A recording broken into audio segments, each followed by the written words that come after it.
Welcome to the Catalyst Sale Podcast. Whether you are a sales professional, not in sales, but interested in helping people solve problems, or a founder CEO who's looking to grow your business, you'll find practical tools, stories, and experience you can apply to your role.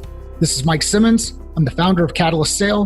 Brian Fanzo is our guest. Most of you know him as iSocialFanz. He's a keynote speaker, a podcaster, an all-around good guy. Brian, thanks for joining us today.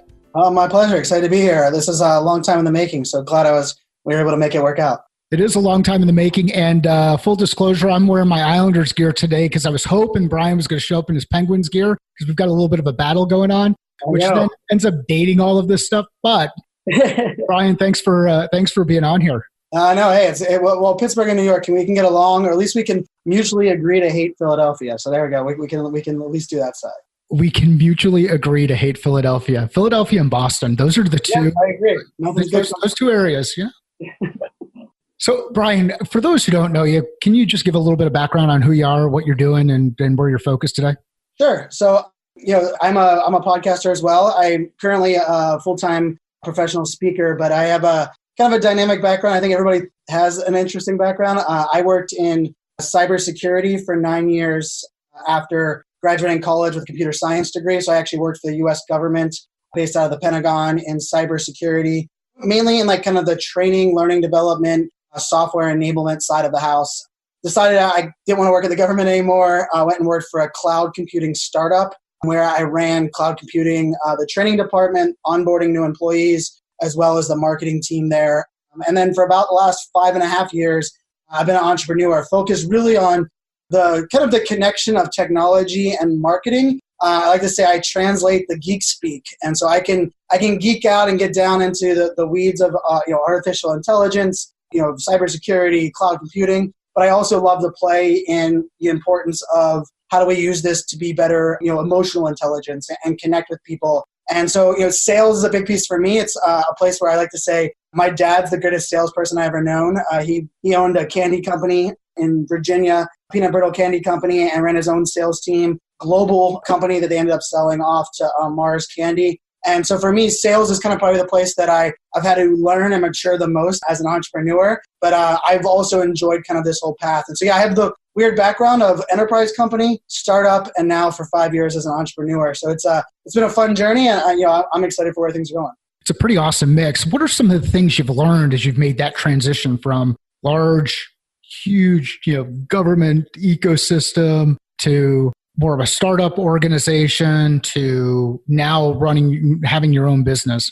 So I think some of the synergies is that, change is hard and scary for every aspect, right? And I think weirdly enough, I looked at it early on in my career and I was like, wow, the government's horrible at changing, which they are. They do a good job of spinning their wheels and going nowhere. And I was like, well, I was working for a 25,000 person company at the time, big government contractor. Then I went to a startup and we were hiring 12 new hires a week for almost 2 years that I was there, turning a culture that was a traditional data center culture into a cloud computing digital culture. And now as a full-time speaker, I think the interesting piece is I think change has always been an element. I think now one of the things that we're learning is that the speed of change today is unlike anything we've ever seen before. And so cultures in the past have said, hey, we change, but we're an enterprise. We change a little bit slower. We change and we're a startup, so we change and we at every shiny object that exists. I think now it's more of that hybrid middle. So it's not changing for change's sake, but it's figuring out where do we change, what makes the most sense.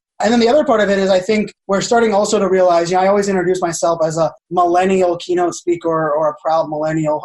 And for many people, like, why is that? Or what's that piece? And for me, it started many years ago, probably 9 years ago. And someone came up to me and said they were ashamed to be labeled as a millennial and that they looked at it as, a scarlet letter. And for me, I looked at it as a badge of honor. It was just the year that I was born. It's weird that, nobody could pick the year they were born, yet we love to label people for that reason. And I think the coolest part for me is that, I briefed the Pentagon on understanding the millennial generation in 2007, way back then, right? And it was like, okay, cool. We see that coming.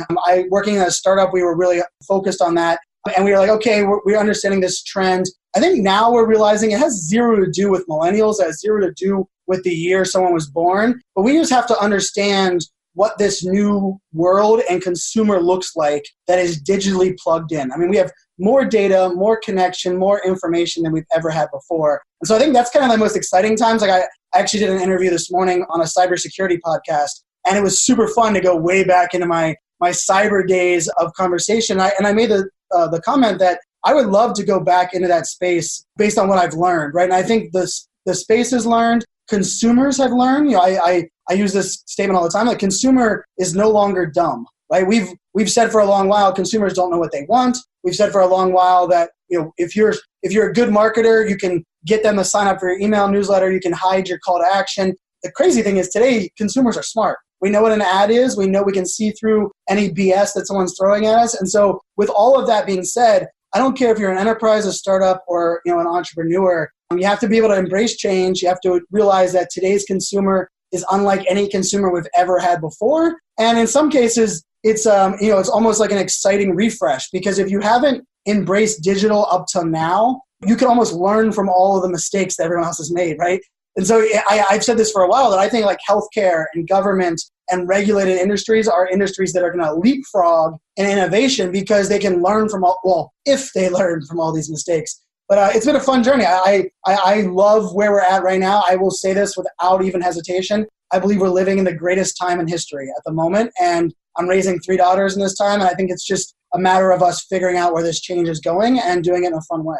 Yeah, it's pretty amazing what happens when you shift your mindset and you just say, you know what, I'm going to go ahead and embrace the fact that things are changing. And I know what they make the joke about the weather in Hawaii. If you don't like it, wait 10 minutes, it's going to change. It's just like technology. I mean, there's so many of these technologies. Heck, I've got an Oura Ring, a digital device on my finger that gives me things like heart rate variability, steps, tracking that I would not have been able to get access to a couple of years ago, and data that I wouldn't have been able to get access to a couple of years ago, and trends that I wouldn't have been able to get access to that will tell me, here's what happens when you go heavy on the carbs one night. Here's what happens if you drink a little bit too much. Here's how that impacts your sleep. Here's how it impacts things. So when you think about mindset and change and some of these components that you're pulling together, and I want to get into the digital empathy thing because I know that's important to you too. But when you think of this mindset piece and change, what perspective do folks like me and those listening need to take when it comes to embracing new technology, embracing emerging markets, embracing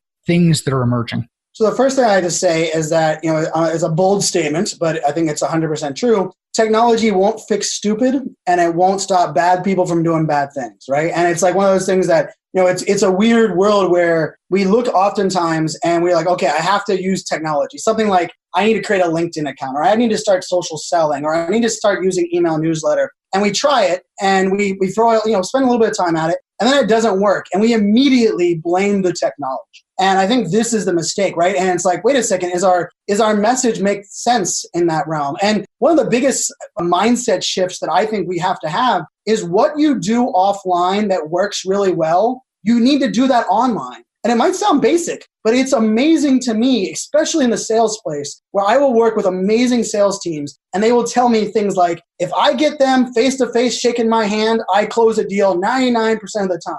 And I'll ask things like, well, what do you do? I mean, that's a heck of a close rate. Like, what do you do? What are the things you talk about? And they know it off the top of their head. And then I ask them, how do you convey that same message online? When I go to your website, when I go to your Instagram profile, when I go to your LinkedIn account, and they're like, well, I don't. I just have my resume up there. I tell everybody what I do, and I send them to my website to sign an email address. And I was like, interesting. So digital doesn't work, and yet you're doing all of these other things. But the things that really work from you, you're not doing it at all online. So that's a big mindset, because it's always been presented online versus offline. And I'm here to say, let's get rid of the versus, and let's just merge those two together. And I mean, it's a simple statement of, my dad made me learn golf growing up. He said, son, you have to learn golf because business is done on the golf course. I got on the golf course after college, learned golf, wasn't great at it, still not great at it, but I can hack my way around. And the thing I realized was nobody talked about business. And I was like, wait a second, my dad said that this is where business was done. And it's because we talk about life and relating and connecting, and it's these true feelings, and we get to know each other. And then by the end of the golf, going to end the 18 holes, we're like, oh, what do you do for a living again? Oh, how can we work together? And I challenge you and every listener, examine your LinkedIn profile right now as if it's your golf course. Are you presenting your conversation? Is it presented in a way that you're letting people learn about you? Or are you just broadcasting your message and throwing out there, hey, this is what I do, this is who I am? And so that's a big mindset shift, is like getting rid of that versus online and offline. And then the other piece is, I think this is that weird notion where I hear all the times, well, Brian, I don't have millennial consumers, or I'm not going after that younger generation. And I think when this digital world we're in right now, you have to kind of realize that you might not have them as your actual customers, but it does not mean they're not the ones influencing your current customers. And that's a big, and I was just in Australia 4 days ago, and I was working with all these power influence, and these companies are growing 10 million in revenue plus. And so some really powerful businesses in Australia. And this was I could see the room, 400 entrepreneurs, and they almost fell out of their chair when I was like, how many of you think that you're not attracting towards this millennial digital consumer? I mean, all the hands shut up. And I was like, well, how many of your current consumers have kids or grandkids or are influenced by that generation? And the same amount of hands went up. And I was like, so what if I could tell you that you could reach them who might not swipe the credit card, might not be your final purchaser, but they're the ones that will tell the purchaser how to move. And so I think that's a mindset shift as well, because that's an interesting piece. And then the third one is, let's face it, forever we've always said we want the data. We want to know who our customers are. We want to know what they want. We want to know why they want it, and we want to know where they want it. So here's the hard part. We know that information, and it's a little scary. Sometimes we learn things that we didn't know was true or that we don't want to believe. And so now the other mindset of this is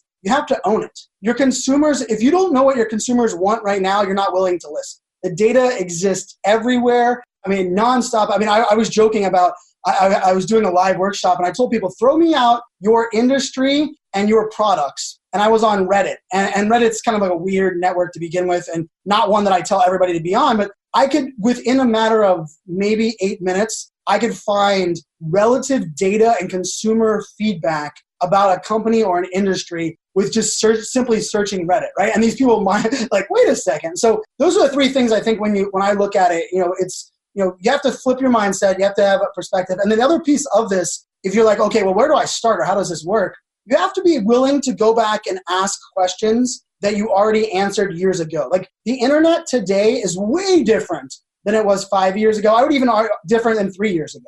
It's more transparent. It's more open. I mean, unfortunately, that also means there's more bad news and fake news and things that are thrown in our world. But if there's a lot of people that have said, well, Brian, I don't talk about that online, or I don't have that on my website. And I just ask a simple question, why?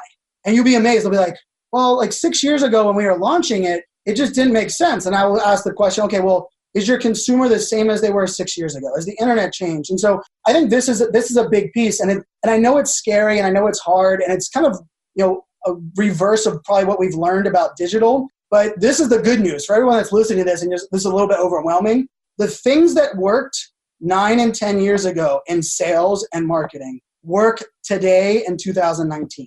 Like we've come full circle. Like, we want to be connected with people. We want to feel a part of something. We want to be part of a brand that is loyal. We want to find people that care about us. Like, and I joke with my dad all the time. Like, my dad, if he wasn't retired right now, would be crushing it in the digital world, because over the last 9 years, we've been pushing ourselves away from people. Now it's going back to the most basic human character. We want personalized conversation. Don't email blast us, right? Don't talk at us, talk with us. Shake our hand. Don't just add us as a follower or to your newsletter. And so I think the most exciting thing is that if you are good at what you do and you understand and are willing to embrace what your customers want, you can be really successful right now.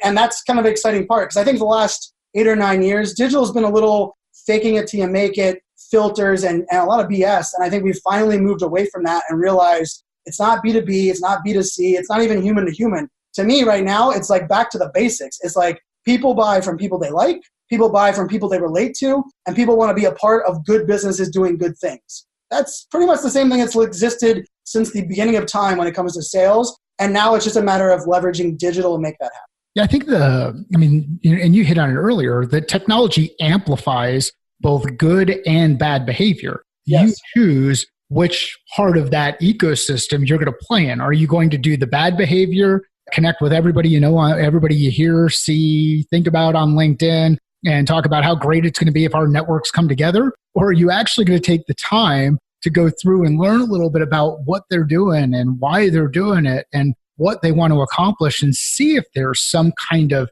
connection? The reality is the connection is we all are human beings. I don't know anybody who buys from themselves. Right. And I also don't know anybody who is selling to robots, at least not yet. And maybe happen. And we'll find out if robots are empathetic or not. But just we're human beings. So let's talk about the digital empathy piece. And I know that just kind of weaved through all of the discussion. Are there some key things that people should take away? Let me start here.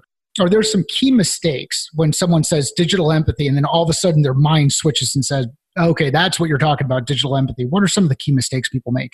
So I think the first mistakes people make is they assume that to be empathetic in 2019, you need to remove technology or use less technology. And I think that's a massive mistake. I actually think it's the other way around, is we just need to prioritize what technology can do for us so that we can spend more time doing the things we like. And I hear this all the time. Brian, how do you engage so much on social media? Brian, how do you, I reply every single tweet that's ever been sent to me, 220,000 tweets. I've replied and posted every one myself. I don't have a team that does it. Every Instagram DM of somewhere north of 20,000 Instagram DMs, I've replied to every one. And they're like, well, how do you do that? And I'm like, for me, I use tools and technology and data that gives me it and allows me to prioritize it. I also outsource things that make sense for other people to do so I can spend more time doing that. And I hear this all the time. Well, Brian, I want to spend more time doing my business and not marketing or sales. And my question is, well, what does that mean? What does that look like? And I think that's a big mistake when we hear empathy, right? And just to put it out there for those that are like, empathy means it's our ability to feel the true emotions of someone else based on all of the variables of their life, right? So it's not saying that we have to agree with them. It's not saying, but it's allowing us to not judge and say, okay, even if this person approaches this solution or situation differently, they have different factors. Maybe it was the region they grew up in, or they had drug abuse, or whatever it may be. That it's that ability to feel. And so I think it's amazing in today's day and age. And this is my life. My life's work is around this piece, because I believe suicide rates should be going down. I believe in the world we're living in now, you should not feel alone. I believe in the world we're living at now, if your business is doing good things, thanks to technology, social media, we should be able to amplify that. But unfortunately, that's a big mistake that we make, is that we look and say, well, to be more empathetic, we need to be more unplugged. I think that's a problem. The other part of this is we have our priorities completely wrong when we get feedback. And I know everyone's going to agree this, but I want everybody to kind of take this as an action item. When you get comments, you post a blog post, or you have a new product release, and you get people giving you feedback, I don't care if it's on G3 or on Product Hunt or whatever it may be, and you get 100 people that give you feedback like, wow, this is great, this is everything I wanted, and you get 22 people that say, this product sucks, I hate this, what the hell are you doing? I can guarantee you spend 10 times more of your time on those 22 people than you do on the 100 people that give you good feedback. And I will challenge you to say, imagine if we were spending more time amplifying and connecting with our customers that like us than we were worrying about winning over or frustrated about this bad feedback. Because I just gave a talk just a couple weeks ago on turning your current customers into your fans, and then your fans into influencers. My last name is Fanzo, so it kind of plays nicely on that side. We played a little bit about being, sports fans, and you're a New Yorker, I'm a Pittsburgh. And the thing about being a fan of something is we believe. Like when we talk about our teams, it's we. We've never strapped up a hockey skates on either one of us for the teams that we love, but we say we. And I would imagine if you had your customers saying we when they talked about your product. I mean, that's the magic, right? And I've heard this forever. Well, it's more expensive to lose a customer, than gain a customer, and you should focus. We've heard that all the time, but I don't think we realize how easy it is today to really amplify and turn our current customers into our marketers. If you don't like marketing today and you are in sales, enable customers to share your content easily. Give them links. I just posted I ran into this new clothing company called Untucked. Untuck It is the name of it. They have ads everywhere. I just posted an entire Facebook post to my audience, and I started off by saying, I am not a fashion dude, and I will never be credited as being a fashion person. But I discovered this new brand, and the cool thing they did was when I purchased from them, they gave me in my package a little sheet that said, if you want to share how much you love our product on social media, use this hashtag. They also sent me an email and said, Brian, we would love for you to give you a 20% discount for anyone that you send this link to, here's a link. And not only did they give me a link, they gave me a template of things that I could say to my community. Think about that. So what I did was I just blasted that to both Facebook and LinkedIn. Let's say, I have a little bit over, let's say 40,000 followers between those two accounts. And I just put a free customer testimonial. I'm not an affiliate. I'm not, and all they did was make it easy for me because I love the product. I've now bought 5 shirts from them, and I was a t-shirt wearing guy because that's kind of it was my MO. And now I'm wearing button down shirts, right? So that, to use that as the perfect analogy, and it just kind of came to me, was that company understands their consumer and they're allowing me to do the marketing for them. And so when I look at digital empathy, this is a place I think we're kind of missing the realm of this. And then I think the last one is, in the world we're living in right now, there's lots of shiny objects. And I think changing for change's sake is wrong. I think embracing new technology for new technology's sake is wrong. I advise everybody to market to where your customers are today while listening for where they're going to be tomorrow, right? And so we're going to see things like virtual reality and augmented reality. I think virtual reality is going to be stuck in the learning and development space. It's going to be stuck in the training realm for the most part. But I believe augmented reality is going to drastically disrupt our world as soon as we get 5G technology and some of this connectivity that we're looking at. And that's me geeking out, but that's where we're going to go. But the funny part is, if you don't look at the data you have today and make it actionable, it doesn't matter what artificial intelligence is doing. It doesn't matter what augmented reality is doing. You will never be ready to activate in these new realms. So I think that's the other piece that we sometimes we overcorrect. We're like, oh my goodness, new technology is coming. I need to go there. And so I look at this whole digital empathy and say, imagine if you were able to truly invoke and understand the emotions of your customers and then tap into that, right? And we've seen things like social good campaigns. Gillette did one, Nike's done it, and they might get a little bit of weird buzz. But if you think of it this way, if you understand what the why of your customers are, we'll use the Simon Sinek why. Why do your customers, get up in the morning? What do they care about? If you as a brand are able to invest and contribute to that, that is magic, right? And that's feeling who they are, right?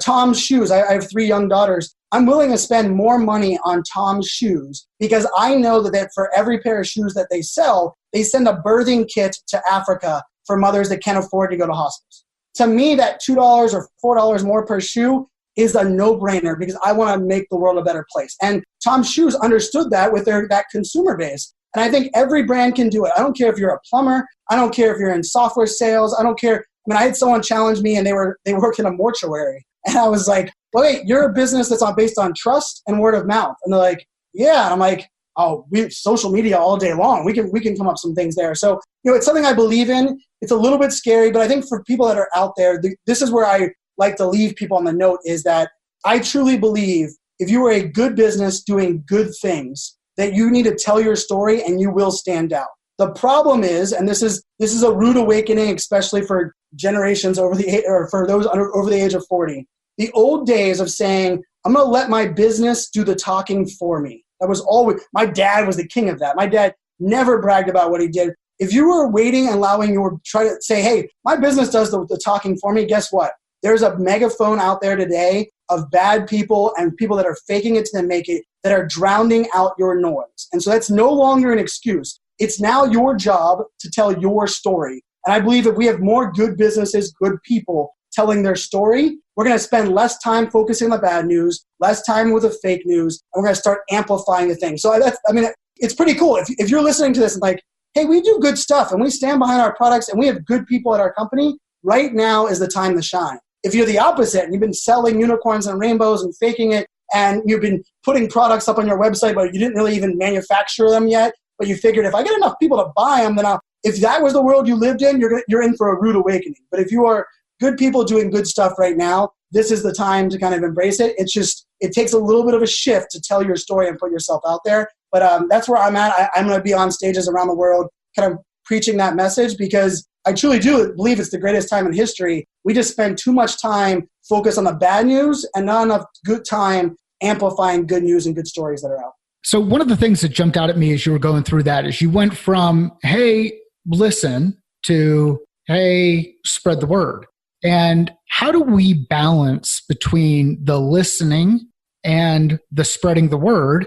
And I'm going to add another question in here because I know you'll just kind of you'll go with this. But so balance between listening, spreading the word, and then testing relative to which word is resonating. I like the way you went there with that. So interestingly enough, we've always heard this concept that content is king. I wish that was never said ever in the history of the world, because it all of a sudden, every company, every person is like, oh, I'll blog 7 days a week. It'll give me good search. No business has something to say 7 days a week. And I would argue very few have something to say one day. And so in this idea we're in now, we have to shift, and this is where I'll answer that question. We need to stop trying to create a lot of content or good content, and we need to start creating great content. Now, you might be thinking, well, what is great? Everything I create is great. Well, here's the news. That we as a brand, we as a marketer, we as a salesperson, we don't determine what great is. Our audience determines what is great, right? If a video goes viral because people relate to it and they want to share it for numerous reasons, but the audience determines that. And so one of the things I tell is that let's focus on creating one great piece of content, and then it's the hard work. The hard work now is how do I get that content in front of the right audience at the right time? Creating great content is actually pretty easy if you think about it. Like, listen to what my customers want, solve their problems, don't oversell them, don't overmarket them, provide a solution, show that you care. But then the question is, how do I cut through all that noise and how do I listen? So you do have to spend a lot of time listening. And the other part about this is it used to be we launch a website, we create a great piece of content, maybe we announce our product on our website, and we just wait for people to come, right? We're like, oh, here they come. And I call that the field of dreams, right? If you build it, they will come. I like to say in 2019, the field of dreams marketing is over. The game is over. Kevin Costner's "If you build it, they will come" is no longer the case. If you build a piece of content, nobody cares. So now it's your job to go to where they're at and provide them value so that they do care. And so I do think we have to switch our priorities from, hey, I have a whole team that creates content, to I have a team that creates content, but they spend more time listening and engaging and understanding where our audience is. So it's less of the creator-writer and more of the active listener, where people are going. And then on top of that, we have to be kind of transparent, right? Because part of this, and I know for people that are listening, some of you are probably overwhelmed because I talk really fast. And I know that I host 3 podcasts, and I always tell people, don't listen to my podcast at 1.5 speed because I sound like Mickey Mouse because I talk so fast. But if you're listening to this and you're a little bit overwhelmed, or you're like, well, where does all this come and how do I know where people are going? Transparency is the answer. And weirdly enough, if you are willing to be authentic, if you are willing to admit what you don't know as a brand, as a salesperson, and you're willing to put that out there, you would be amazed how much value that gets you, right? And so one of the things that I always hear, and this is very easy for people that take action on, is if you don't know what channels your current customers are, if you're like, well, Brian, okay, I create great content, but like, where do I start? Are they on Instagram? Are they on LinkedIn? Is it a blog? Maybe I need to launch a podcast. Maybe I do a video series. Here's the mind-blowing advice that I'm going to give you on what you can do to figure it out. It's going to blow your mind. I know you guys are ready. You ask your audience. So if you have an email newsletter, create an email that blasts to your audience and say, I'm curious, please reply to this email with your favorite social network. If you are a brick and mortar company, right next to the cash register, put it down. Please put a tick mark next to your favorite social channel. Now, don't add your email and your name, because customers see through that. We're like, we know that you're going to spam us. But simply ask your audience. Like and you'd be amazed. I've done this with a couple big brands, and a couple of them have got feedback, and people are like, I can't believe that you care about what my favorite channel is. Just the fact that you answered makes us appreciate you.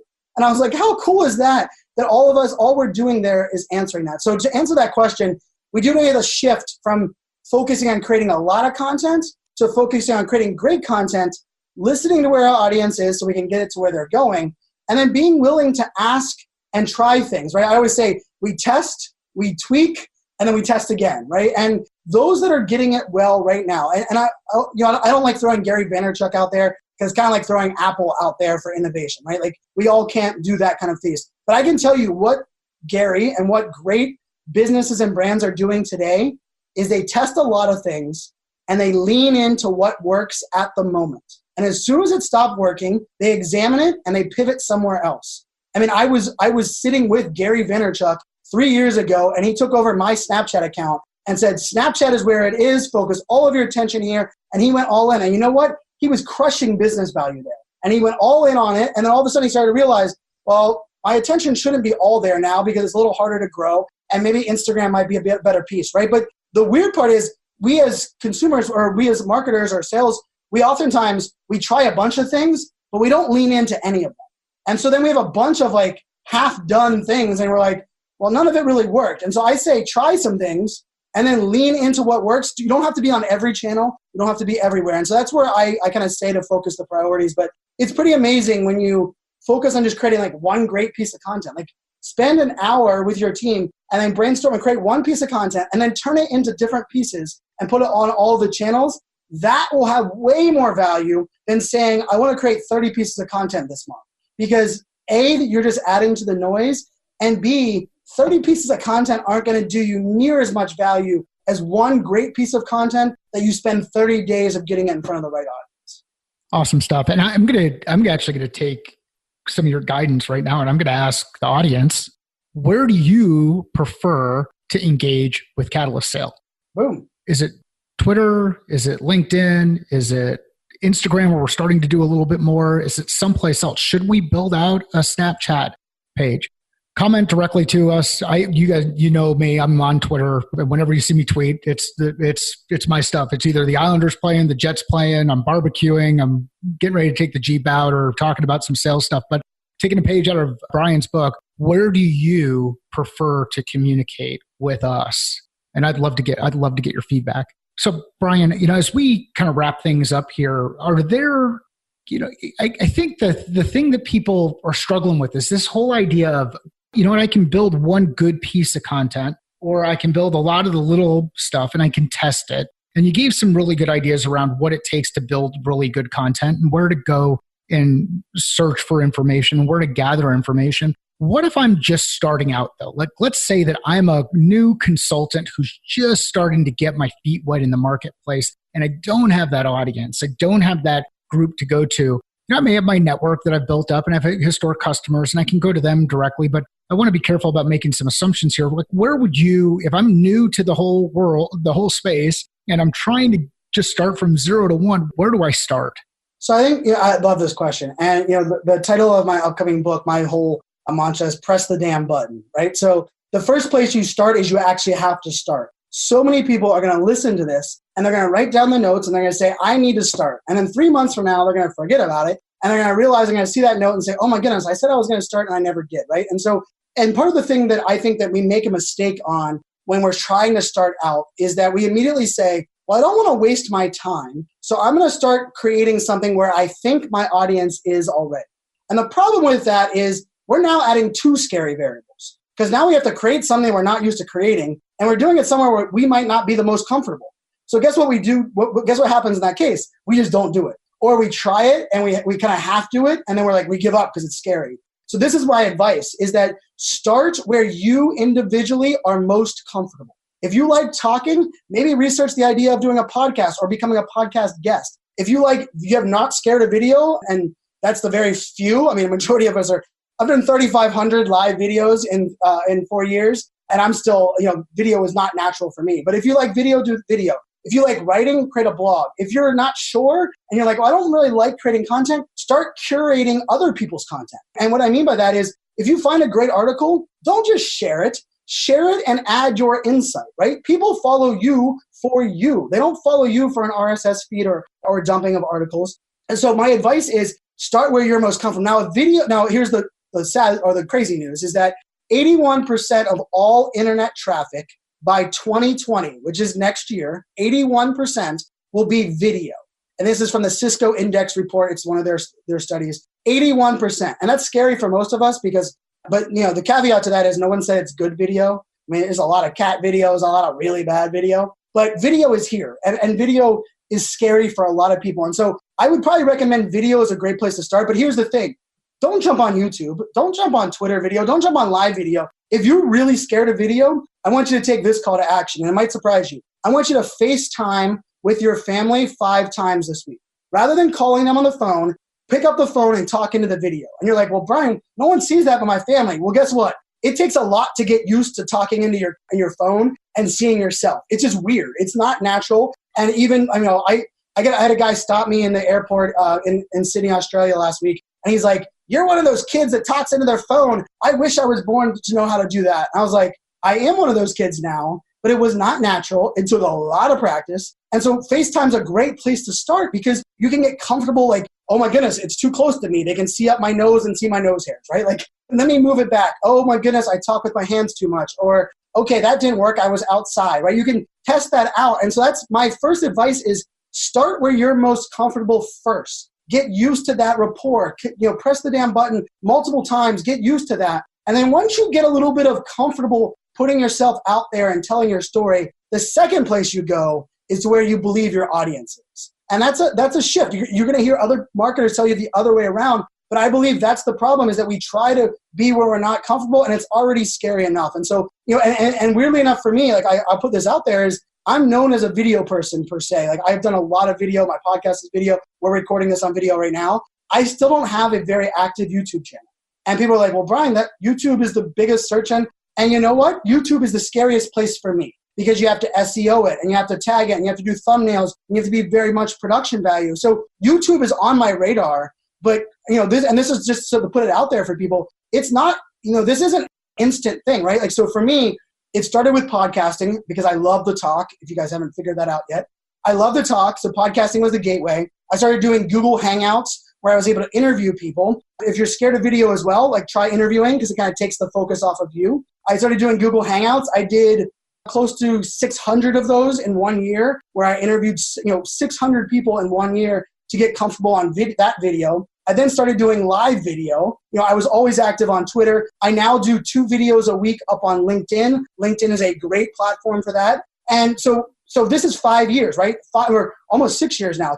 November 2nd, 2013 is when this whole thing kind of started. I know I'm kind of weird because I know the date, but anyhow, that's the whole story. But so if you think about it this way, it's taken me 6 years and I still haven't even got to the place where I feel my audience is, which is probably YouTube.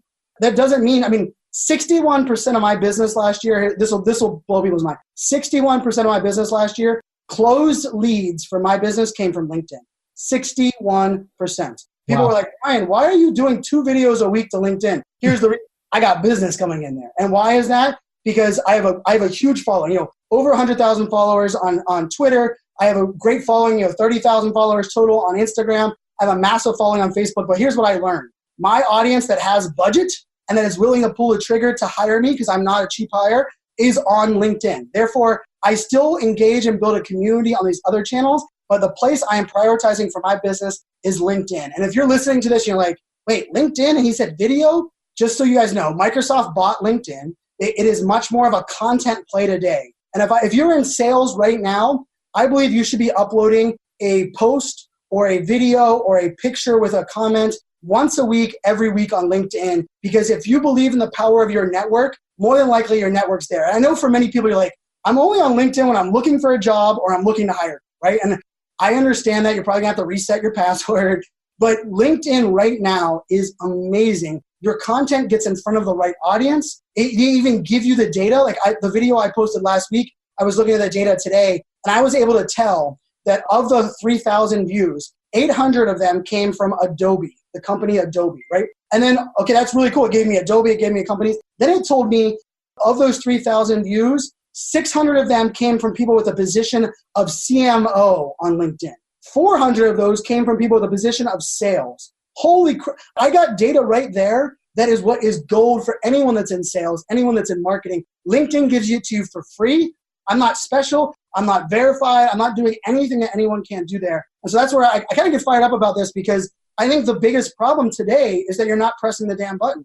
People that have great stories and you're listening to this and you go to events and you take notes and you're inspired, but then you're like, well, I'm gonna go back and I have to meet my quota. And I have to go back and meet my business. And I gotta go back and I gotta do the work, Brian. I hear that all the damn time. Well, you're never gonna get value out of this medium and this space until you prioritize it. And it doesn't have to take a lot of time. I mean, for me, I spend about, and I'm on the high side, I spend 30 minutes a day curating content for my social channels every day. So 30 minutes doing that. And I probably spend another hour engaging, but it's because I'm on every single social network because I want to advise my clients on how to do it. But if I had to tell people, I would tell you 30 minutes a day finding good content to share and 30 minutes a day engaging with people that are replying to you. That's all you need. That's an hour. And that means when you go to the water cooler or you're sitting outside smoking a cigarette, bring your phone, open up your notifications, reply to people, right? For me, the way that I do it in the morning is I listen to a podcast, I open my iPad while I'm making my coffee, and I use an app called Flipboard. Flipboard is a news curating app. And I scroll through that for about 20, 30 minutes. I like different articles, I read different articles, I add it into my scheduler, and boom. Like it is literally that simple. It is 30 minutes, and it doesn't mean 30 minutes, sitting in front of your computer, because every time I say that, people are like, well, Brian, I spent 30 minutes, and it stressed me out. I'm like, no, I call it find pockets of time in your day. If you're waiting on a conference call and that horrible elevator music's playing, why not fire up LinkedIn and reply to a couple LinkedIn posts? Hey, I'm sitting in my kid's soccer game. Rather than wasting time with whatever you're doing, why not open up Instagram and comment on a couple people's posts? And if you're looking to grow your audience, the easiest way to grow your audience today is to care about other people first. It's not how many times you post. It's not how good your content is. If you go and comment on other people's content, you support them, you amplify them, what is the first thing they do? First of all, they feel special. They're thankful. They immediately want to know more about you. And then they follow you because they start to care about you. And if you believe that you have value to add to these people, all of a sudden it works. For me, I don't have the greatest social media following in the world, but I work with huge brands that pay me a lot of money to hawk products and put stuff on my thing. The reason is my community is built that way. I care about other people first, and they come back to me, right? And even, Mike, how you and I connected, right? We have tons of mutual friends. We've engaged. We've had amazing conversations on Twitter. You've asked me multiple times to come on the podcast. I unfortunately dropped the ball on my side. I take ownership of that side. But you've engaged, celebrated, comment on my content. You could have asked me, a year ago and said, Brian, hey, I want you on the podcast. I said yes immediately. But I get about 14 requests a week to be on podcasts. I say a no to a majority of them. And the difference is someone that engages and someone that cares about me, I'm going to give you my time. And so for those that are out there listening, that's the answer. The answer is, stop worrying about, over creating. Think at LinkedIn. I mean, LinkedIn, it's a gold mine right now. And Microsoft owns it, which means they care about the data, which means they're going to amplify the content because Microsoft is a cloud company and they are an artificial intelligence company. And they want more people on there. They want to incentivize you to go on there. There's tools like Sales Navigator. If you guys haven't used that, that's another great. And trust me, LinkedIn pays me no money. I pay for my premium service on LinkedIn. So I'm hawking it because I believe it works. 61% of my closed leads. These aren't total leads, closed leads in 2018 directly from LinkedIn. That's awesome. And just recently, Microsoft and Adobe announced their partnership relative to the CRM space as they look to take on Salesforce and some of the things Salesforce is doing in that area. So Microsoft is continuing to invest in this space, whether it's through their acquisition of Lynda, whether it's through the acquisition of LinkedIn, whether it's through any of these other areas. And this is a great place to go where the people are and engage with the mindset that Brian's talking about here, an empathetic mindset where you put yourself in the shoes of others and you actually care about giving more than you take. You're not out there just pitching. Go ahead. Which is not foreign because what works offline? When you go to a networking event and you pitch someone hardcore, what works? It does not work ever. 0 time. No one wants to be marketed to. No one wants to be sold to. So it's crazy, right? Isn't it it's almost when I sit in front, I didn't used to up until last year. I wasn't one that was a sales speaker, right? Because I didn't consider myself the expert in sales. But as I started working with these teams, these salespeople would come, Brian, I worked in a real estate company. I mean, this is the crazy part of this. I 14x'd their business, the Q4 of 2018, after I worked with them by simply just getting them to do what they do offline, online. They were really good at having these conversations. I had them hire a video person. The videographer just recorded it. They started putting it in their email newsletters. 14x'd that quarter's results, right? These are and the craziest part about it is when someone looks at me on it now and they're like, well, Brian, why are you working with sales teams? I'm like, because I know salespeople are really good at what they do. For some reason, this online world comes out there and we go, okay, we need to be someone else, or we need to blast our message. We need to get email signups, or we need lead generation. We need all of these numbers of leads. And I'm like, is that what works offline? Probably not, right? And I didn't mean to cut you off there, but this is that part where I love your show. I love what you believe in, right? And people that are working with you, it's that idea that says, hey, when we see something that works, let's just start asking ourselves. When someone Googles our name and our first search result comes up, does that result give them the same warm and fuzzy that happens when they see us offline, when they come into our store? And if the answer is no, it's time to fix that. Because here's the thing. We Google result, even if you're meeting someone face to face, we're Googling results. I was inside a Target today. I needed to buy a new curating machine. And I even took a picture of myself doing this as I'm standing in front of the box. And I realized I'm looking at Amazon reviews. And I made it to a point where I said, you know what? I really do want that color. I bought it on Amazon while standing 1.5 feet away from the product. like literally. And so I don't care if you say your business is all done offline, Brian, and this is a statement that I know will resonate with your audience. My dad was in sales. I started off the podcast with telling you that. And a couple of years ago, my dad, and this is a saying that's now kind of famous with me, but my dad was watching me do an interview show with a guy named David Meerman Scott. He was a great leader, great sales guy, and I was interviewing him. And we were talking about newsjacking, and this was a while ago because it was on Google+. And my dad texted me while I was live on the show, and he said, son, I love what you're doing. This is amazing. He's like, but I've grown multi-million-dollar businesses on the power of a handshake. And he's like, I want you to remember that social media will never replace a handshake. And I read this out loud on the show, and I said, you know what? I got a text from my dad. I said, my dad just said social media will never replace a handshake. And I said, here's the thing. My dad is right. It will never. What we do online does not replace what we do offline. But I will tell you this. If you are authentic, if you do what you do really well offline in the online world, it'll give you the opportunity to have more handshakes. And then not only have more handshakes, but turn some of those handshakes into hugs. And it sounds fluffy, but like Mike, the first time we meet face to face, it's not a awkward, how's the weather, getting to know you. It's not an awkward sales up call. It is a, holy cow, it's a hug. Thanks for being on my podcast. Thanks for engaging. Boo Islanders, boo Penguins. That's the relationship. So imagine if in the sales world, your first offline touch point could be that kind of rapport. That's what social media does. And that's where I tell people, it doesn't replace things. There's no easy button. Like if you suck offline, you're going to suck online, right? Like that's, and I say that with as much love as possible, but the power is there. It is so there. And I see it every business I work with. My full-time job now is speaking, and I love speaking. I love being on the stages that I get to. But the reason Press the Damn Button came to fruition is I hate speaking and then coming back to the same event or same company a year from now. And people say, Brian, I was inspired. Brian, you motivated me. Brian, I was passionate. And we spent the whole year researching. We have it on our list. Now, I hope you do it again. We're planning on doing it this year. That is complete. You just wasted a year. Like, press the damn button today. And if you don't believe me, try it. It's crazy. Like, I'm this passionate. I'm this fired up about it because I know it works. I'm proof. The business, and I've worked with Fortune 500. I launched IBM, Dell, Samsung, SAP, IBM or HP, Adobe. I've helped launch their first Facebook Live, their first Instagram takeover. I just took over Oracle's Instagram account. If you went to Oracle Modern Experience last week, I was the host and MC. They gave me access to their account and let me tell my story to their account. Right? This is Oracle. And I've also worked with brick and mortar. I have a dentist that I've been working with. I work with real estate companies like Old Republic Titling, which is a titling company. I've worked with all of those different ones. And I'm not saying I know everything, and I'm not saying that there's an easy button. What I am saying is it's amazing for me that it doesn't matter, B2B, B2C, enterprise, small business, entrepreneur.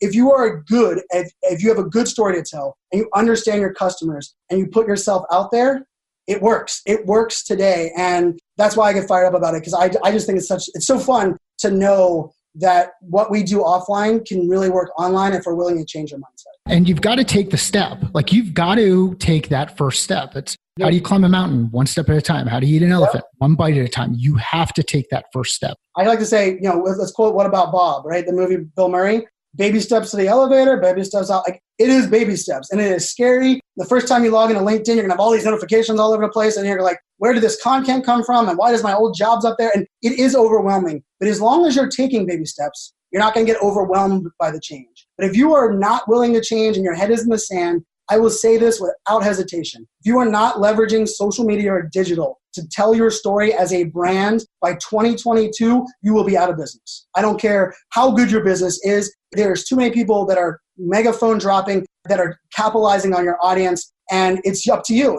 And it's up to us to start now. And Mike, like you said, it's baby steps. It's just little things. And as soon as it starts working, it's like the aha moments that I get in my email box it keeps me motivated, because it's little things. Like, people will say, Brian, all I had to do was explain why I started my company. And all of a sudden, I turned like 2 of my customers into like my biggest customers ever. And they just lined me with a partnership with another company. I was like, yeah, that's pretty much all it took. Like, it took me 3 years to convince you to do it, but like, it took that side. So I mean, I love this. I love this conversation. You got me. I love the questions. I love the message you're putting out on the podcast, because I think the more people we have hearing this, the more people that are telling you stories, the better the world will be. That's my fluffy version of it. But also, the more good businesses will stand out and leverage digital today. Definitely. And realize that the time is going to happen whether you decide to take action or not. Yes. You can't stop the time. So Nope. It's going to happen. Take the action now and start moving forward. Take the action now and maybe you move backward and learn something, but take the action and start moving. Brian, as we wrap up, where can people find more information about you? Where would you like people to connect? Where would you like people to engage with you? So this is a perfect time for me to give you probably one of the coolest, most important tips for the digital world today is consistency. It's the easiest thing for us to do. Consistency, everyone can do it. It's literally show up. And when I say consistency, sometimes people are like, does that mean I have to do something every day, every week? Consistency is up to you to determine. And I always tell people, manage your own expectations. If on your Twitter account, you only can reply on the weekends, in your bio, say, I'll be tweeting content but replying on the weekends. People will be okay with that. If you don't put it out there and you only reply on the weekends, people are going to be like, where are you? But the reason I say that is consistency so matters today. People just want to know that you show up. So for me, my brand is iSocialFanz.com. That's letter I, social fans with a Z or a Z at the end. I'm there, iSocialFanz. That is my username on every single social channel, from Reddit to Tumblr to Pinterest to anything you can imagine. You can literally just search iSocialFanz because that consistency matters. For the audience here, I'm a huge believer in podcasting. I actually think podcasts is the most intimate medium there is today. There is nothing where you get closer to your community than podcasting. And the reason is, much like when someone reads a book and they watch the movie, why do they always hate the movie? Because when they read a book, they can use their own imagination to picture the results. When you watch a video, it's the same way. Someone else dictates it. When you listen to a podcast, like for you guys that are listening right now, you can picture what I look like. You probably picture spit all over my screens. I'm all fired up. We allow you to dictate that. And so I have a great new podcast that I have a couple podcasts, but I'll plug one of them. It's called Just Try This. If you go to justtrythispodcast.com, I sit down with a fellow creator. Her name's Amy Landino. She has 300,000 subscribers on YouTube. And our goal was to bring you in the room and listen to our conversations on the couch. We literally record the episodes on the couch, sitting across from each other. And the idea is that we give you something to try every time. We even give you homework at the end of the episode, but it's 30 minutes. It's the rawest, real content I've ever created. It's probably the most valuable content someone has told me that I've ever, and we're only 9 episodes in, but I had a couple of people that were crying when they met me last week at an event. I had a couple of people telling me that it's changed their life, changed their business. And it's just a fun new podcast. So if you're a podcaster listening, looking for another podcast, just try this. We just did episode 9. A heck of a lot of fun. We talk everything from LinkedIn video to surrounding yourself with people that are like-minded. To our episode this week was, funny enough, the importance of empathy. Just try being empathetic. So this is a lot of fun, Mike. I appreciate you having me on. I'm glad we were able to make it happen. I'm going to push this out to my channels. And I tell everybody, don't feel like you have to follow me on every social network. I am literally on all of them. Pick your favorite one. Pick whatever social network is your favorite. Search for iSocialFanz. I would love a follow. And challenge me. Take me up on my challenge. I reply to every tweet, every Instagram DM, every message that is sent to me. Probably email and phone calls are the last thing I reply to, which is why I now have an agent to handle a lot of that. But feel free to reach out to me. I'm happy to help, happy to engage in this community. And thanks again. Brian, thanks for sharing all of this with us. If you know someone who would benefit from hearing this discussion, please share it with them and let us know via Twitter or LinkedIn. Your ratings and reviews help people discover the podcast. Thank you for reviewing the podcast. We'll begin reading reviews on future episodes. Thank you for listening to the Catalyst Sell podcast. Go out there and do something special for somebody today.